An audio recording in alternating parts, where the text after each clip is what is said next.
हरे कृष्णा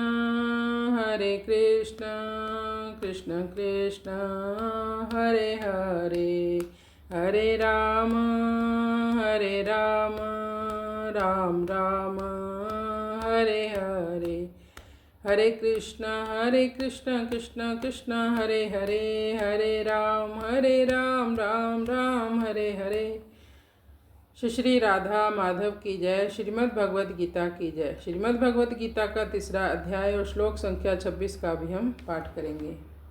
न बुद्धि भेदम जनियेत अज्ञानाम कर्म संगीनाम जोशयेत सर्वकर्माणि विद्वान युक्त समाचरण।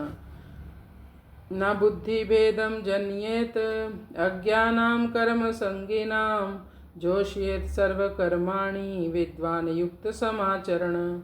न बुद्धि भेदम जनियेत, विद्वान व्यक्ति ठीक है, अनासक्त है, भौतिक चीज़ों से सबसे अनासक्त हो चुका है, लेकिन जो सामान्य व्यक्ति है, जो कर्म फलों के प्रति आसक्त है, उसे किसी ज्ञानी व्यक्ति ने अगर समझा दिया कि ये सब व्यर्थ है, सब छोड़ दो, तुम भी कर्म से संन्यास ले लो, तुम भी साधु बन जाओ, लेकिन उसका हृदय अभी तक शुद्ध नहीं हुआ है, उसने अभी भक्ति नहीं की है, भगवान के बारे में उतना नहीं जानता, तो ज्ञानी व्यक्ति को सामान्य व्यक्ति की बुद्धि में ऐसा भेद नहीं डालना चाहिए।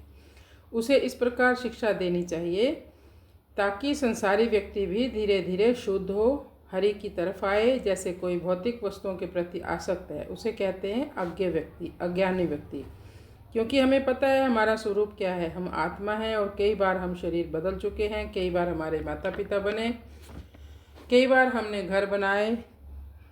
अगर हमने कई बार घर बनाए तो अब अगर हमें मानव शरीर मिला है तो इस बार मंदिर बनाकर देख लो, ठाकुर जी का महल बनाकर देख लो। हर जन्म में हमारे अनेकों तरह के रिश्ते बने, इस जीवन में भगवान को अपना बनाकर देख लो, भगवान से कोई रिश्ता बना लो। वैसे भी प्रभु उन्हीं से प्यार करते हैं अगर हम उनसे कोई ना कोई रिश्ता रखते हैं, पुत्र के रूप में, भाई के रूप में, या फिर अपने माँ या बाप के रूप में। वैसे तो वो सर्वस्व है, सब कुछ हमारे वही हैं, माता पिता तुम मेरे। तो विद्वान युक्त समाचरण, समाचरण यानी भली भांति आचरण करे, उत्साह से भरकर कर्म करे, आचरण करे। सामान्यतः लोगों की धारणा होती है कि साधु मतलब बस एकांत में बैठकर माला जपना और कुछ नहीं करना, केवल आशीर्वाद देता है साधु। ऐसा नहीं, प्रभु के भक्त होते हैं, वो रसोई भी बनाते हैं, ठाकुर सेवा भी करते हैं, ठाकुर जी के लिए प्रसाद बनाते हैं और कई तरह के अलग अलग प्रसाद बनाते हैं और मंदिर मार्जन भी करते हैं। बड़े बड़े संत हमेशा हरि नाम ही जपते हैं। अब हम इस श्लोक का भाव जान लेते हैं। मनवा तो चहु दिशि फिरे, यह तो सुमिरन नहीं। इसका भी यही अर्थ है कि मन न लगने से यह सुमिरन स्मरण नहीं है, जप तो है ही। हाँ, मन लगाकर ध्यानपूर्वक नाम जप करने से बहुत जल्दी लाभ मिलते हैं। कोई भी मनुष्य सर्वथा गुण रहित नहीं होता, उसमें कुछ ना कुछ तो गुण रहते ही हैं। इसलिए तत्वज्ञ महापुरुष को चाहिए कि अगर किसी व्यक्ति को उसकी उन्नति के लिए कोई शिक्षा देनी हो, कोई बात समझानी हो, तो उस व्यक्ति की निंदा या अपमान ना करके उसके गुणों की प्रशंसा करे।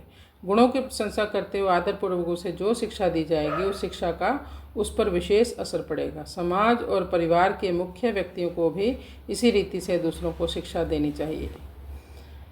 तत्वज्ञ महापुरुष और भगवान दोनों में ही कर्तृत्व अभिमान नहीं होता, इसलिए वे केवल लोक संग्रह के लिए ही कर्तव्य कर्म किया करते हैं, अपने लिए बिल्कुल नहीं। साधक को भी अपने लिए कुछ नहीं करना चाहिए, क्योंकि स्वरूप में कर्तृत्व नहीं है। लोगों को उन्मार्ग से हटाकर सन्मार्ग में लगाना लोक संग्रह है। लोक संग्रह का उपाय है शास्त्र के अनुसार ठीक आचरण करना, पर भीतर में साधक यह भाव रखे कि मेरे को अपने लिए कुछ नहीं करना है। वह लोगों में यह ना कहे कि मैं अपने लिए कुछ नहीं करता हूँ। तो ज्ञानी और अज्ञानी में क्या अंतर है, इसको भगवान अगले श्लोक में बताएंगे। कृष्णाय वासुदेवाय हरे परमात्मने प्रणत क्लेश नाशा